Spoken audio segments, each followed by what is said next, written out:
Hi, I'm John Stevenson, and we're going to be doing a Greek word study on the terms for crucifixion in our continuing study of biblical languages.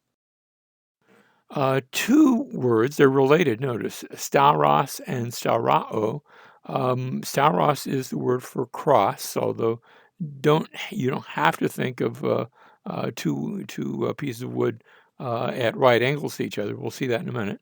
And then staurao is the verbal form to crucify. Stauros can refer either to a stake or to a cross. So it's a place on which somebody dies where they're nailed to it, but it can be a straight up stake. It can be sort of X-shaped. It can be shaped like a T. It can be shaped in a variety of ways. It's not about the shape. It's about the use of it. And then staurao is the act of putting one on a stake or a cross as a method of that execution.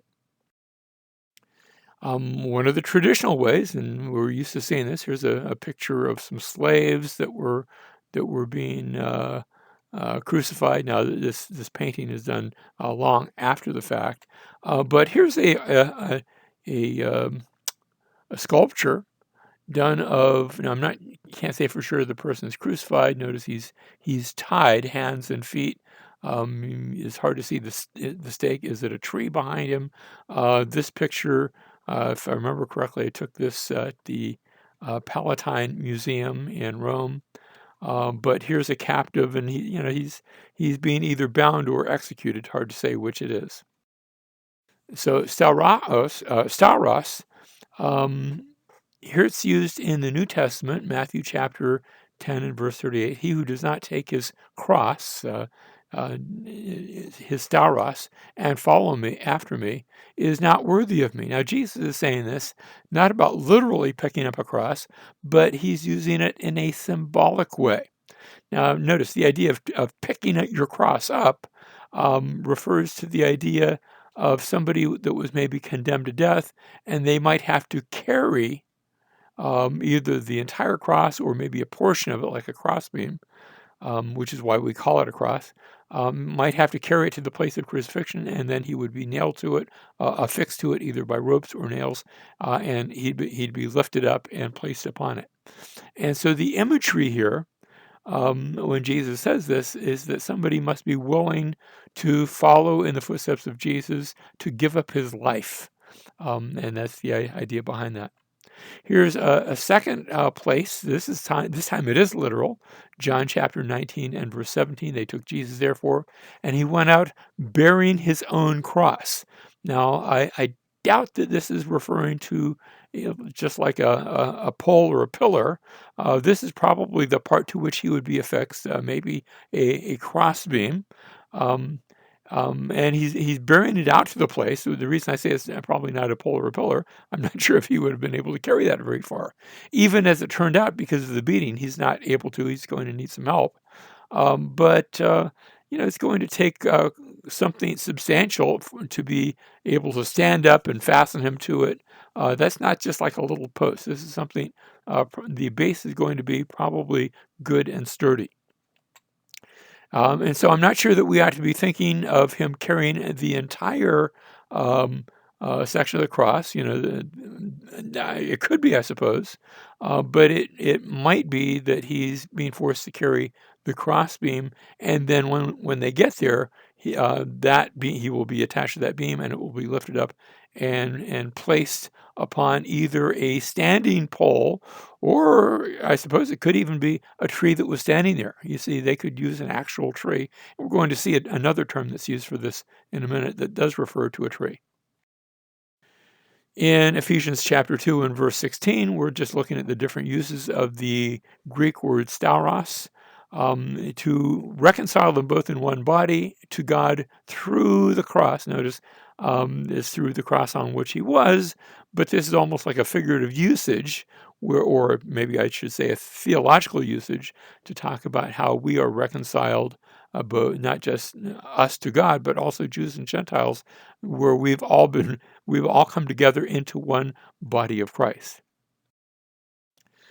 Next, in Old Greek, the term staurao, now we're talking about the verb, It could mean to drive in a stake or even to erect a palisade. That is, to erect a pole, one of which would be several that would be holding up a wall.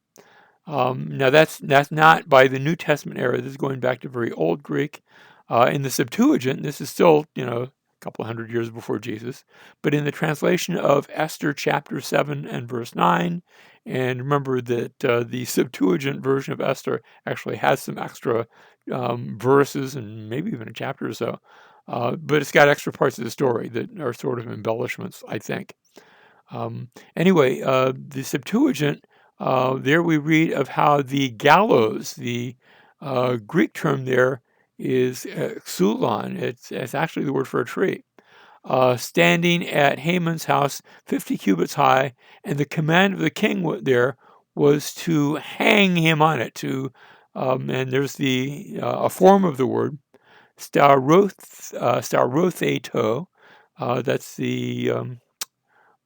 I haven't checked, but it looks a little bit like the subjunctive form of it. In other words, this was the purpose of doing it, to crucify him on it. Um, and so the term was used not just of a cross, but in this case, somebody who was perhaps impaled or hung up. But the idea is that he was hung up to die. Now, here's some Assyrian inscriptions. We're not reading anything, we're just looking at the way they pictured various sorts of impalements upon a stake, similar to what is described in the book of Esther. Here are a couple of others, similarly showing prisoners being executed by place on some sort of cross. Notice the pole seems to be going up through their chest, or maybe through other parts of their body. Not sure exactly how they are affixed, but this was a form of execution, and they are being put to death. In Luke chapter 24, verses 39 and 40, where Jesus, after rising from the dead, he says to his disciples, "See my hands and my feet, that it is I myself. Touch me and see, for a spirit does not have flesh and bones as you see that I have." And when he had said this, he showed them his hands and his feet. Why his hands and feet? Because he had not been impaled in the way we saw with the Assyrians, but rather he had been affixed apparently with nails to his hands and his feet. We see the same thing in John chapter 20 and verse 25, where this is the disciples. They've seen the resurrected Jesus, and they tell Thomas about it, who hadn't been present. And so the other disciples were saying to him, "We've seen the Lord." But he said to them, "Unless I see in his hands the imprint of the nails," this tells me that nails were placed into his hands, "and put my finger into the place of the nails and put my hand into his side, I will not believe." Now, John doesn't mention, or Thomas doesn't mention his feet, but when I compare this with Luke chapter 24, then I sense the idea that nails were placed in both his hands as well as his feet, and I get that from these two passages. I also get it from the prophetic passage, Psalm chapter 22 and verse 16, where the psalmist says, "For dogs have surrounded me, a band of evildoers has encompassed me. They pierced my hands and my feet." And I think that he's speaking both there and throughout the entire chapter of the crucifixion event. And so, at least prophetically, this is pictured.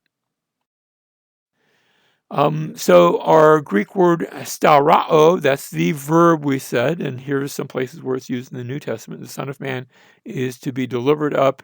My translation says for crucifixion, actually, to be crucified is the Greek word. It's done as a verb, not as a noun. Another place, Matthew chapter 27 and verse 35, "And when they had crucified him, they divided up his garments among themselves, casting lots." Acts chapter 4 and verse 10, looking back at the crucifixion as part of a sermon, "Jesus Christ of Nazareth, whom you crucified." And then Revelation chapter 11 and verse 8, it speaks of a city, the city where also their Lord was crucified. So in each of these places, the verbal form of the term is used. Now we switch to a different word. This is the word zulon, and this is the word for a tree. There's numerous passages in the New Testament where Jesus speaks. Now, there's other places where we just have the word, and it's not with reference to crucifixion, but we're looking at the crucified idea.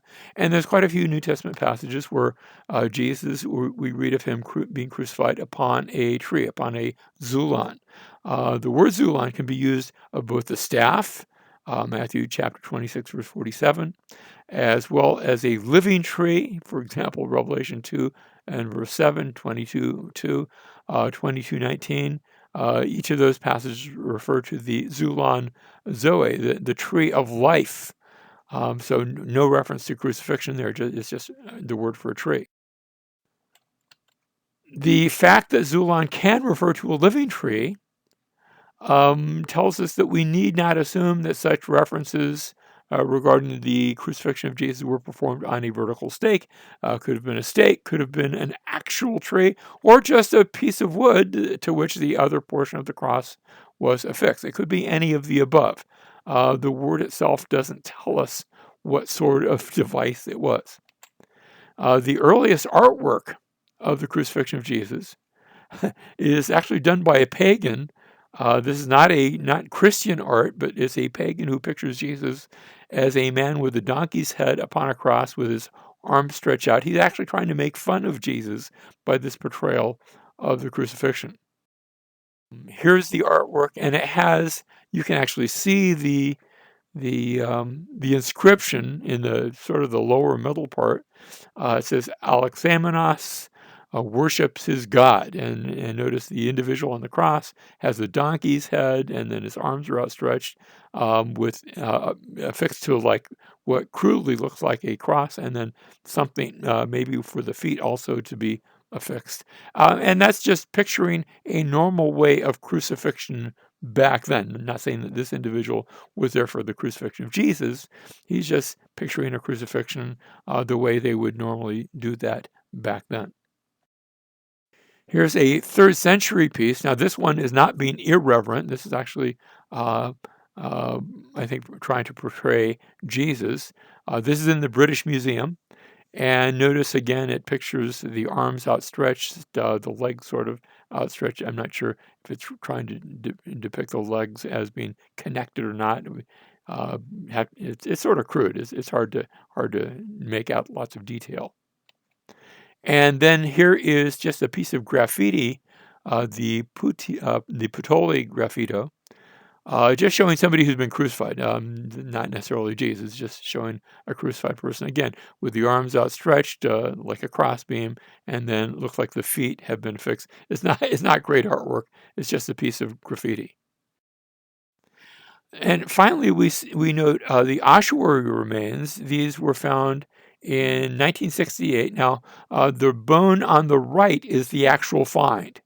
And then the one on the left is a reproduction of what that bone would look like if it was attached to the rest of the foot, and also presumably attached to some sort of wood or something that would hold it in place. And so notice in this case, now I'm not saying that all crucifixions were like this, but in this case, the individual had been crucified so that the nail went through the heel and presumably into the wood, affixing it there. So here's a number of artist conceptions that show different ways and means where crucifixion could take place. Sometimes I look at that instance that was found in Israel, and I wonder, gee, if the heel went through the heel, that reminds me of that passage in Genesis chapter 3 and verse 15, that prophetic passage that talked about you will bruise him, that is the serpent, on the head, and he will bruise, doesn't say he'll bruise your foot, it says he will bruise you on the heel. And I can't help but wonder if that is what took place. Of course, we don't know. These are all possibilities. And the significance is not so much how Jesus was crucified, but why he was crucified. He died in our place for our sins, dying the death that we deserve, dying this most horrendous, not just painful, but horrendous in the sense that it was completely humiliating in a era in which honor and shame were the big orders of the day. And so he died a humiliating death, taking our shame upon himself. And then rising from the dead to show that God has accepted us in the beloved.